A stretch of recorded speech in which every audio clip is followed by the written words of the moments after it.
नमस्कार दोस्तों, स्वागत है आपका हमारे YouTube चैनल में। दोस्तों, फेफड़ों में बलगम स्वस्थ रहने के लिए बेहद ज़रूरी है, क्योंकि बलगम हवा में मौजूद विषैले पदार्थों को फिल्टर कर देता है। लेकिन अगर ज़्यादा मात्रा में बलगम बने तो ये अच्छी बात नहीं। इससे सांस लेने में तकलीफ हो सकती है और भी कई सारे रोगों का ये कारण और लक्षण हो सकते हैं। जिन लोगों को सूखी खांसी आ जाती है, फेफड़ों में सही तरीके से बलगम बाहर नहीं निकल पाता, जिसकी वजह से बार बार खांसी आती है, उन लोगों के लिए आज मैं कुछ बहुत ही आसान घरेलू नुस्खे बताऊंगा, जिसका आप इस्तेमाल करके फेफड़ों में जमे बलगम को आसानी से बाहर निकाल सकते हैं। तो आइए फ्रेंड्स, ये नुस्खा जान लेते हैं। और अगर आपने मेरे चैनल को अभी तक सब्सक्राइब नहीं करा है तो चैनल को सब्सक्राइब करके नोटिफिकेशन बेल को ऑन कर लीजिए, जिससे ऐसी ही अच्छी जानकारी आपके पास हमेशा आती रहे। दोस्तों, अदरक फेफड़ों में जमे हुए सारे बलगम को निकालने में बेहद ही कारगर है। 1 गिलास गर्म पानी में 2 चम्मच अदरक के रस को डालकर पीने से फेफड़ों में जमा हुआ बलगम बाहर निकल जाता है। ऐसा आप दिन में 2 से 3 बार कर सकते हैं। आप चाहें तो अदरक के छोटे से टुकड़े को मुंह में रखकर थोड़ा थोड़ा इसे आप चूस सकते हैं। ऐसा करने से भी फेफड़ों में जमा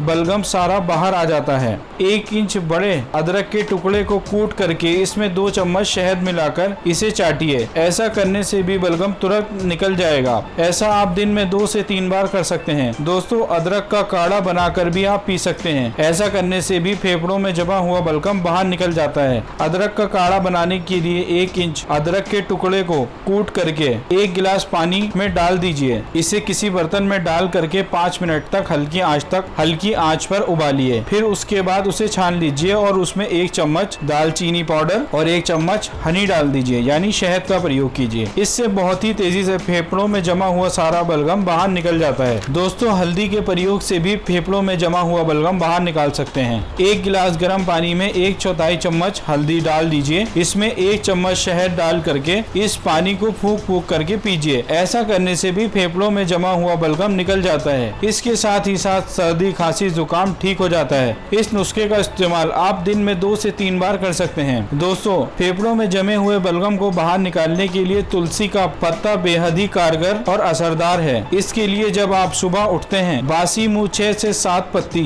तुलसी मुंह में रख लीजिए और इसका रस धीरे धीरे चूसते रहिए। इससे सर्दी, खांसी, जुकाम ठीक हो जाएगी और लाइफ में आपको ये प्रॉब्लम नहीं होगी। इसके साथ ही साथ फेफड़ों में जमा हुआ बलगम भी निकल जाएगा। आप चाहे तो तुलसी के पत्ते का काढ़ा बनाकर भी पी सकते हैं। काढ़ा बनाने के लिए आप किसी बर्तन में 1 गिलास पानी डालिए, उसमें 15 से 20 तुलसी के पत्ते डालिए और इसको 5 मिनट के लिए हल्की आंच पर उबालिए। इसके बाद इसे छान लीजिए। उसके बाद ये थोड़ा ठंडा हो जाए तो इसके बाद इसे छान लीजिए। इसके बाद अगर थोड़ा शहद मिलाना चाहें तो मिला लीजिए और इसे हल्का गर्म ही आपको पीना है। इस नुस्खे का प्रयोग दिन में 2 से 3 बार कर सकते हैं। अगर आप इस नुस्खे का प्रयोग करेंगे तो ये सुनिश्चित ही कर लीजिए, आपको धूम्रपान बिल्कुल भी नहीं करना है, यानी कि सिगरेट और शराब जैसी चीजों का सेवन आप बिल्कुल ना करें। तभी ये नुस्खे बिल्कुल सही और सटीक काम करेंगे। छाती में जमे हुए, फेफड़ों में जमे हुए बलगम को बाहर निकालने में ये सारे नुस्खे बहुत ही कारगर और असरदार हैं। अगर आपको कोई भी प्रॉब्लम है तो मुझे कमेंट करके बताइए और वीडियो को लाइक और शेयर कीजिए। इस वीडियो को देखने के लिए आपका बहुत बहुत धन्यवाद।